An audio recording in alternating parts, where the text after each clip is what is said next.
ରାକ୍ଷୀ ପୂର୍ଣ୍ଣିମାରେ ସ୍ନେହରେ ଭଉଣୀଟିଏ ଅପେକ୍ଷା କରିଥାଏ ଭାଇ ହାତରେ ରାକ୍ଷୀ ବାନ୍ଧିବ ବୋଲି। ଆଉ ଭାଇଟିଏ ମଧ୍ୟ କଥା ଦେଇଥାଏ, ଭଉଣୀ ଜୀବନ ଥିଲା ଯାଏଁ ମୁଁ ତ ବିପଦରେ ଛିଡ଼ା ହେବି, ତୋର କିଛି ହେବ ନାହିଁ, ଢାଲ ପରି ମଧ୍ୟ ମୁଁ ରହିବି। କେବେ ବନ୍ଧୁ ତ କେବେ ପୁଣି ବାପା ପରି। ବିପଦ ଆପଦରେ ଯିଏ ଆଗେ ମନେ ପଡ଼େ, ଯିଏ ଦେଇପାରେ ବରଗଛ ଛାଇ ପରି ଆଶ୍ରା ସେହି କେବଳ ଭାଇ। କେବଳ ଭାଇ ମଧ୍ୟ ସବୁବେଳେ ଭଉଣୀ କଥା ମନେ ପକାଉଥାଏ। ବିପଦ ଆପଦରେ ପ୍ରତିଟି ମୁହୂର୍ତ୍ତରେ ମଧ୍ୟ ଛିଡ଼ା ହେଉଥାଏ। ଜୀବନରେ ସବୁ କିଛି ସହଜ ଲାଗିବାକୁ ଲାଗିଥାଏ ଯେବେ ଭାଇଟିଏ କହିଦିଏ, ତୁ ଡର ନାହିଁ, ମୁଁ ତୋ ସହିତ ଅଛି ଭଉଣୀ, ମୁଁ ତୋ ସହିତ ଅଛି। ଆଉ ସେହି ସମୟରେ ଭଉଣୀର କେତେ ସାହସ ଆସିଥାଏ। ତେବେ ଏମିତି କିଛି ଗୋଟେ ଘଟଣା ଘଟିଯାଇଛି ଯାହା ଆପଣମାନେ ମଧ୍ୟ ଶୁଣିଲେ ଆଶ୍ଚର୍ଯ୍ୟ ହୋଇଯିବେ। ସତରେ ରାକ୍ଷୀ ପୂର୍ଣ୍ଣିମାରେ ଏତେ ବଡ଼ ଘଟଣା, ଏତେ ବଡ଼ ଚମତ୍କାର ହେଲା, ଆପଣମାନଙ୍କର ଆଖିରୁ ମଧ୍ୟ ଲୁହ ଝରିଯିବ। ହଜାର ହଜାର ଲୋକ ମଧ୍ୟ ରୁଣ୍ଡ ହୋଇଯାଇଛନ୍ତି। ସେପଟେ ଭାଇ ଭଉଣୀକି ଦେଖି ସମସ୍ତେ ଆଶ୍ଚର୍ଯ୍ୟ ହୋଇଯାଉଛନ୍ତି। ହେ ପ୍ରଭୁ, ଇଏ କ'ଣ ହୋଇଗଲା? ଏ କେମିତି ହେଲା? ଆଉ କିଏ ବା କାହିଁକି କଲା? ସବୁ କିଛି ଧ୍ୱଂସ ହେବା ପାଇଁ ବସିଥିଲା, ଆଉ ଏଇଠି ଘଟିଗଲା ବିରାଟ ବଡ଼ ଚମତ୍କାର, ଯାହା ଲୋକେ ଦେଖି ମଧ୍ୟ ଆଶ୍ଚର୍ଯ୍ୟ ହେଉଥାନ୍ତି। ରାକ୍ଷୀ ପୂର୍ଣ୍ଣିମାରେ ଏତେ ବଡ଼ ପବିତ୍ର ଦିନରେ ଆଜି ପୁଣି ଏମିତି ହେବାର ଥିଲା। ହେ ପ୍ରଭୁ, ଏ କେମିତି ହେଲା? ଆଉ ସେଇଠି ଘଟିଗଲା ବିରାଟ ବଡ଼ ଚମତ୍କାର। ତେବେ ଭିଡ଼ିଓଟିକୁ ଆରମ୍ଭ କରିବା ପୂର୍ବରୁ ଆପଣମାନେ ଯଦି ପ୍ରଭୁ ଜଗନ୍ନାଥଙ୍କର ଭକ୍ତ, ପ୍ରଭୁ ଜଗନ୍ନାଥଙ୍କୁ ନିଜ ଆରାଧ୍ୟ ଦେବତା ବୋଲି ମାନନ୍ତି, ଭିଡ଼ିଓଟିକୁ ଲାଇକ୍ କରି କମେଣ୍ଟରେ ଜୟ ଜଗନ୍ନାଥ ବୋଲି ଲେଖିଦିଅନ୍ତୁ। ଆଉ ଆପଣଙ୍କର ଯଦି ଭାଇ ଅଛି, କେତୋଟି ଭାଇ କେତୋଟି ଭଉଣୀ ଅଛନ୍ତି, ନିଶ୍ଚିନ୍ତ କମେଣ୍ଟ ମାଧ୍ୟମରେ ଜଣାଇ ଦିଅନ୍ତୁ। ଆଉ ଆପଣ କେତୋଟି ରାକ୍ଷୀ ବାନ୍ଧୁଛନ୍ତି? ରାକ୍ଷୀ ପୂର୍ଣ୍ଣିମାର ମହତ୍ଵ କ'ଣ? ଆଉ ଏଭଳି କିଛି ଘଟିଯାଇଛି ଯାହା ଗୋଟିଏ ଭାଇ ଭଉଣୀ ସହିତ ସମସ୍ତେ ଦେଖି ଆଶ୍ଚର୍ଯ୍ୟ ହେଉଛନ୍ତି। ପ୍ରକୃତରେ ଆଜି ଭଳିଆ ଦିନରେ, ରାକ୍ଷୀ ପୂର୍ଣ୍ଣିମା ଦିନରେ এই ଭିଡ଼ିଓଟି ଯିଏ ଦେଖିଥିବ ନା, ତାର ଜୀବନ ଧନ୍ୟ ହୋଇଯିବ। ଅନ୍ତର ଆତ୍ମାରୁ ସେ ବହୁତ କିଛି ଶିଖିବାକୁ ପାଇବ। ତେବେ ଘର ତାଙ୍କର ପୁରୀ ଜିଲ୍ଲାର ପିପିଲି ବ୍ଲକର ହରିପୁରରେ ରୁହନ୍ତି ଅବିନାଶ ଆଉ ତାଙ୍କର ଭଉଣୀଟିଏ ରାକ୍ଷୀ। ଆଜି ରାକ୍ଷୀ ପୂର୍ଣ୍ଣିମା, ଆଉ ଭଉଣୀ ନାଁ ମଧ୍ୟ ରାକ୍ଷୀ, ଯାହା ବେଶ ହସ ଖୁସିରେ ଚାଲିଥାଏ ଦୁଇ ଭାଇ ଭଉଣୀଙ୍କର ଯୋଡ଼ି। ସମସ୍ତେ ମଧ୍ୟ କହୁଥାନ୍ତି ଗୋଟିଏରେ ଗୋଟିଏ ଭଉଣୀ, ଯାହା ସମସ୍ତେ ଅପେକ୍ଷା କରିଥାନ୍ତି ରାକ୍ଷୀ ପାଇଁ, ସେମିତି ମଧ୍ୟ ରାକ୍ଷୀ ଅପେକ୍ଷା କରିଥାଏ ଭାଇ ହାତରେ କେମିତି ରାକ୍ଷୀ ବାନ୍ଧିବ। ସତକୁ ସତ ପ୍ରତିବର୍ଷ ରାକ୍ଷୀ ବାନ୍ଧିଥାଏ। ବାପା ମା ଦୁଇ ଜଣ ବହୁତ ଖୁସି ହୋଇଥାନ୍ତି ଏମିତି ଗୋଟିଏ ପୁଅ ଝିଅ ପାଇକି। ଆଉ ବାପା ତାଙ୍କର ବାହାରେ ଚାକିରି କରନ୍ତି। ବାହାରେ ମାନେ ସିଏ ରୁହନ୍ତି କେଉଁଝର ଡିଷ୍ଟ୍ରିକ୍ଟରେ। ସେଠି ଗୋଟେ ଫରେଷ୍ଟ ଡିପାର୍ଟମେଣ୍ଟରେ ଚାକିରି କରନ୍ତି। ବାପାଙ୍କର ଗଭର୍ଣ୍ଣମେଣ୍ଟ ଚାକିରି। ମା ଯାହା ପାଠ ସାଠ ପଢ଼ାଇ ପିଲାମାନଙ୍କ ଦୁହିଁର ଦାୟିତ୍ୱ ନେଇଥାନ୍ତି। ଘରେ ମଧ୍ୟ ଜେଜେ ଜେଜେମା ଅଛନ୍ତି। ପିଲାମାନଙ୍କର ବୟସ ପାଖାପାଖି, ପୁଅକୁ 26 ବର୍ଷ ହେଲେ, ଝିଅ ଏବେ ମ୍ୟାଟ୍ରିକ ପାସ୍ କରିଛି। ବେଶ ହସ ଖୁସିରେ ଚାଲିଥାଏ ସଂସାର। ଆଉ ଏଇଠି କିଛି ଘଟଣା ଘଟିଗଲା ଯାହା ପୁରା ପରିବାର ସ୍ତବ୍ଧ ହୋଇଗଲା। ହଜାର ହଜାର ଲୋକ ଦେଖି ଆଶ୍ଚର୍ଯ୍ୟ ହୋଇଗଲେ। ହେ ପ୍ରଭୁ ଜଗତରନାଥ ଜଗନ୍ନାଥ, ଇଏ କ'ଣ ହୋଇଗଲା? ଏମିତି କହି ସମସ୍ତଙ୍କର ଆଖିରୁ ଲୁହ ଝରୁଥାଏ। ତେବେ ଭାଇକି ଯେତେବେଳେ 26 ବର୍ଷ ହୋଇଥାଏ, ସେହି ସମୟରେ ସେ ଗୋଟେ ଚାକିରିଟିଏ ପାଇଲା, ଯାହାଫଳରେ ସେ ବାହାରକୁ ଯିବା ପାଇଁ ବାଧ୍ୟ ହେଲା। ଭଉଣୀକି ଛାଡ଼ିକି ଇଚ୍ଛା ହେଉନଥାଏ। ଆଉ ସେପଟେ ବାପାଙ୍କର ରିଟାୟାର୍ଡ ବୟସ ହେଲାଣି। ଆଉ 2 ବର୍ଷ ପରେ ବାପା ଆସି ଘରେ ରହିବେ, ଆଉ ପୁଅ ସେପଟେ ଚାକିରି କରିବ। ସେତକୁ ସତ ସତ ପୁଅ ଯେହେତୁ ଡିପ୍ଲୋମା କରିଥିଲା, ତାର କ୍ୟାମ୍ପସ ପଡ଼ିଥିଲା ପୁନେରେ, ସେ ବାଧ୍ୟ ହୋଇକି ଗଲା। ବାପା ବାରମ୍ବାର କହୁଥିଲେ, ତୁ ଏ ଚାନ୍ସଟା କେବେ ମିସ୍ କରନା, ତୋର ଭବିଷ୍ୟତ ଅଛି, ତୁ ଯା। ସେହି ସମୟରେ ମା ଜଣକ ଯେତେ ମନା କରୁଥାଏ, ଭଉଣୀ ମଧ୍ୟ ମନା କରୁଥାଏ, କିନ୍ତୁ ପୁଅ ଭବିଷ୍ୟତ ଦେଖିକି ବାଧ୍ୟ ହୋଇକି ଗଲା। ଚାହୁଁ ଚାହୁଁ 6 ମାସ ବିତିଗଲା। ବହୁତ କଷ୍ଟ ହେଉଥାଏ। ଯୋଉ ପୁଅଟି ନିଜେ ରୋଷେଇ କରି ନାହିଁ, ଭଉଣୀ ସବୁ କିଛି କଥା ବୁଝେ, ମା ସବୁ କିଛି କଥା ବୁଝେ, ସେଇଠି ପ୍ୟାଣ୍ଟ ସାର୍ଟ ସଫାଠୁ ଆରମ୍ଭ କରି ସବୁ କିଛି କଷ୍ଟରେ ଚଳୁଥାଏ। କାହିଁକି ନା ଭାବିଥିଲା ମୋ ପରିବାରରେ ମୁଁ ଏମିତି କିଛି ନାଁ ରଖିବି, ଗଭର୍ଣ୍ଣମେଣ୍ଟ ଚାକିରି କରି ସମସ୍ତେ ମଧ୍ୟ ଖୁସି ହେଉଥିବେ। ବାପା ମଧ୍ୟ ବହୁତ ଖୁସି ହେବେ। ଚାହୁଁ ଚାହୁଁ କେତେ ଦିନ ଗଲା। ରାକ୍ଷୀ ପୂର୍ଣ୍ଣିମା ଦିନ ଆସିଲା। ଆଉ ରାକ୍ଷୀରେ ଭାଇ ତ ଆସିବ ଘରକୁ, ବାପା ମଧ୍ୟ ଘରକୁ ଆସିବେ। ଘର ମହଲଟା ବହୁତ ଖୁସି ଲାଗିବ। ଗାଁ ଗହଳି ସାଙ୍ଗସାଥି କଥା ମନେ ପଡୁଛି। ସତକୁ ସତ ବାହାରିଗଲା ଅବିନାଶ। ଟ୍ରେନ ଯୋଗେ ବାହାରିଲା। ଭାବିଲା ବର୍ଷେ ପରେ ମୁଁ ତ ଯାଉଛି, ଭଉଣୀ ପାଇଁ ଗୋଟେ ଭଲ ଜିନିଷଟେ ନେବି। ମା, ବାପା, ଜେଜେ, ଜେଜେମା ସମସ୍ତଙ୍କ ପାଇଁ କିଛି କିଛି କିଣିକି ନେଲା। ଆଉ ସତକୁ ସତ ଯେତେବେଳେ କିଣିକି ନଉଥାଏ ମନରେ ଥାଏ ବହୁତ ଭକ୍ତି, ବହୁତ ଖୁସି। କାହିଁକି ନା ଆଜି ଏତେ ବର୍ଷ ପରେ ମୁଁ ଘରକୁ ଯାଉଛି। ଆଉ ସତକୁ ସତ ଭଉଣୀ ମଧ୍ୟ ଚାହିଁକି ବସିଥାଏ ଭାଇ ହାତରେ ରାକ୍ଷୀ ବାନ୍ଧିବ ବୋଲି। ଭାଇ ତୁ କେତେବେଳେ ଆସିବୁ, ଆଉ କେତେ ସମୟ ଲାଗିବ, ବାରମ୍ବାର ଫୋନ କରୁଥାଏ।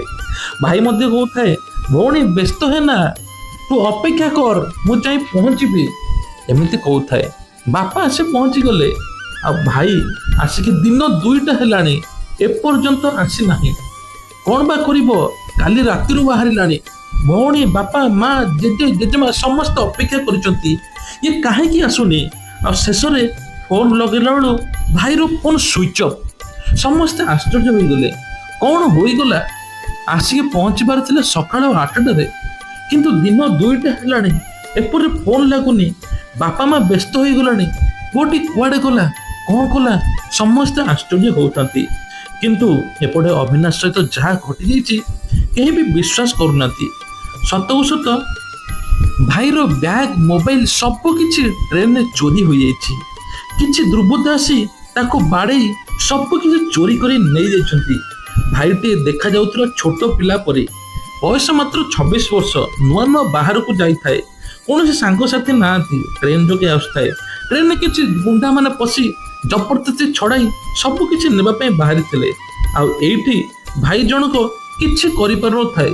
ଶେଷରେ ବାଧ୍ୟ ହୋଇକି ନିଜେ କାନ୍ଦୁଥାଏ। କଣ ବା କରିବ, କିଛି କରିପାରୁନଥାଏ। ନିଜ ସାଙ୍ଗସାଥୀକି ଫୋନ କଲା, ସାଙ୍ଗସାଥି କିଛି ପଇସା ଦେଲେ। ସେଥିରେ ଭାଇ ଜଣକ ନିଜ ହାତରୁ କିଛି କିଛି କିଣିକି ନେଇକି ଗଲା। ମନରେ ବହୁତ ଦୁଃଖ ଥାଏ। ବହୁତ କଷ୍ଟରେ ଦୁଃଖକୁ ଚାପି ଘରେ ପହଞ୍ଚିଲା। ରାକ୍ଷୀ ମଧ୍ୟ ଭଉଣୀଟିଏ ବାନ୍ଧିଲା। ପଚାରିଲା, ଭାଇ କଣ ଆଣିଛୁ ମୋ ପାଇଁ। ଭାଇ ଜଣକ ଗୋଟିଏ ଚକୋଲେଟ ପ୍ୟାକେଟ ଧରି କହିଲା, ଭଉଣୀ ଇଏ ତୋ ପାଇଁ। ବାପା, ମା, ଜେଜେ, ଜେଜେମା ସମସ୍ତଙ୍କୁ ପଚାରିଲା।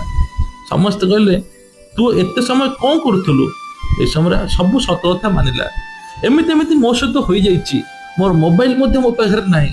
ବହୁତ କାନ୍ଦିଲା, ଆଉ କିଛି ବି କରିପାରିଲା ନାହିଁ। ବ୍ୟାଗରେ ପ୍ୟାଣ୍ଟ ସାର୍ଟରୁ ଆରମ୍ଭ କରି କିଛି ଟଙ୍କା ମଧ୍ୟ ଥିଲା। ବାପା ତମ ପାଇଁ ଡ୍ରେସ୍ ଆଣିଥିଲି, ଜେଜେ, ଜେଜେମା, ମା ସମସ୍ତଙ୍କ ପାଇଁ ଡ୍ରେସ୍ ଆଣିଥିଲି। ଭଉଣୀ ପାଇଁ ମଧ୍ୟ ଗୋଟେ ବହୁତ ବଢିଆ ଜିନିଷଟା ଆଣିଥିଲି, ଯିଏକି ସେ ବହୁତ ଖୁସି ହୋଇଥାନ୍ତା। ତା ପାଇଁ ଗୋଟେ ସୁନ୍ଦର ବ୍ୟାଗଟେ ଆରମ୍ଭ କରିକି ଗୋଟେ ଡ୍ରେସ୍ ମଧ୍ୟ ଆଣିଥିଲି। ଆଉ ସିଏ ବି ଗଲା। ଭଉଣୀ କହିଲା, ଭାଇ ବ୍ୟସ୍ତ ହେ ନା, କିଛି ହବନି। ଯିଏ ଚୋରି କରିଛି ନିଶ୍ଚୟ ତାର ମଧ୍ୟ ସେମିତି ଯିବ। ଚାହୁଁ ଚାହୁଁ ଏମିତି କିଛି ଦିନ ବିତିଗଲା। ଭଉଣୀ ମଧ୍ୟ କଲେଜ ପାସ୍ ଆଉଟ୍ ହେଲା। ଭଉଣୀ ପାଇଁ ପ୍ରପୋଜାଲ ଲାଗିଲା। ଭଉଣୀ ବାହାଘର ମଧ୍ୟ ହେଲା। ଆଉ ଭାଇ ମଧ୍ୟ ଏପଟେ ପୁନେରେ ଚାକିରି କରୁଥାଏ। ପାଖାପାଖି 10 ବର୍ଷ ଏଇଠି ବିତି ଯାଇଥିଲା। ଆଉ ଏଇଠି ଘଟିଗଲା ବିରାଟ ବଡ ଚମତ୍କାର, ଯାହା ଆପଣମାନେ ମଧ୍ୟ ଶୁଣିଲେ ଆଶ୍ଚର୍ଯ୍ୟ ହେବେ। ଅବିନାଶ ସହିତ ଯାହା ରିଏଲ ଅନୁଭୂତି ହୋଇଛି। ତେବେ ଭଉଣୀଟି ଭଲ ଜାଗାରେ ବାହା ହେଲା, ଭୁବନେଶ୍ୱରରେ ବାହା ହେଲା। ସ୍ୱାମୀ ଜଣକ ବହୁତ ଟର୍ଚର କରୁଥାନ୍ତି। ଟିକେ ଟିକେ କଥାରେ ବାପା, ମା, ଭାଇ କଥା କହୁଥାନ୍ତି। ଭାଇଠୁ ପଇସା ଆଣୁନୁ, ବାପାଠୁ ପଇସା ଆଣୁନୁ, ପ୍ରତ୍ୟେକ ମୁହୂର୍ତ୍ତରେ କହୁଥାନ୍ତି। ଆଉ ସବୁ କିଛି ସହି ଆସୁଥାଏ ଭଉଣୀ ଜଣକ। ଭଉଣୀକି ସିନା ହସ ଖୁସିରେ ବିଦା କରିଥିଲେ, କିନ୍ତୁ ଭଉଣୀ ଦିନ ରାତି କାନ୍ଦୁଥାଏ, ମୋ ଭାଇଟି କେତେବେଳେ ଆସିବ। ଭାଇ ଯେତେ ଚେଷ୍ଟା କରୁଥାଏ ଭଉଣୀ ଘରକୁ ଯିବା ପାଇଁ, କିଛି ନା କିଛି ବାହାନା କରିକି ଏପଟେ ସ୍ୱାମୀ ଜଣକ ବା ତାଙ୍କ ଝିଅର ଶ୍ୱଶୁର ଜଣକ ମନା କରୁଥାନ୍ତି। ଭାଇ ଏପଟେ ବ୍ୟସ୍ତ ହଉଥାଏ, ଭଉଣୀ ବ୍ୟସ୍ତ ହଉଥାଏ। ରାକ୍ଷୀ ମଧ୍ୟ ଯାଇପାରୁନଥାନ୍ତି, କାହିଁକି ନା ବିଭିନ୍ନ ପ୍ରକାର ଗଣ୍ଡଗୋଳ ହଉଥାଏ। ଆଉ ଶେଷରେ ନିଷ୍ପତ୍ତି ନେଲା, ମୁଁ ମୋ ଭଉଣୀକି ଆଣିଦେବି। ଭଉଣୀକି ଯେତେବେଳେ ବାଧ୍ୟ ହେଇକି ଫୋନ କରିକି ଆଣିବା ପାଇଁ ଗଲା, ଭଉଣୀ କହିଲା, ନା ଭାଇ, ଇଏ ମୋ ଶାଶୁଘର, ଶାଶୁଘର ଏମିତି ହୁଏ। ଭଉଣୀ ମଧ୍ୟ ନିଜ ଦୁଃଖ, କଷ୍ଟ, ଯନ୍ତ୍ରଣା କହିପାରୁନଥାଏ।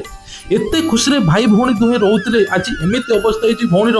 ଭାଇ ମଧ୍ୟ ଦେଖିକି ସହିପାରୁନଥାଏ। ଶେଷରେ ଡାକିଲା ଶ୍ୱଶୁରକୁ। ଭଉଣୀ ଶ୍ୱଶୁର ସହିତ ମଧ୍ୟ କଥା ହେଲା, ଗୋଡ ଧରିଲା।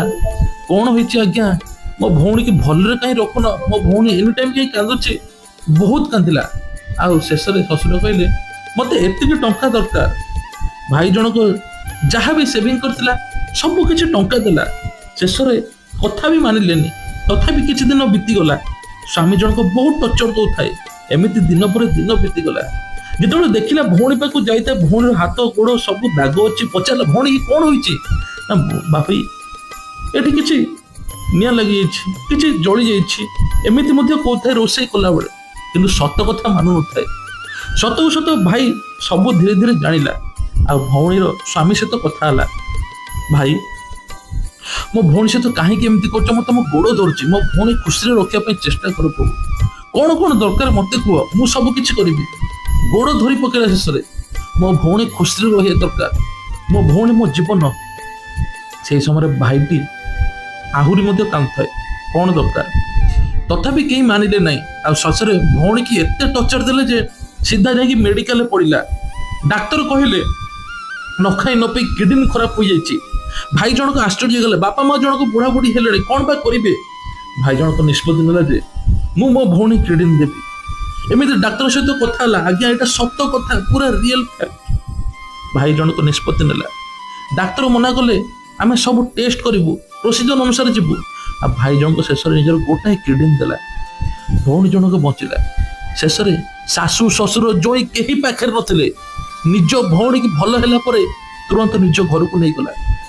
କହିଲା, ଭଉଣୀ ଆମେ ଯୋଉଠି ବାହା ଦେଇଥିଲୁ ନା, ସେ ତୋ ପାଇଁ ଆଦମ ଠିକ ନୁହେଁ।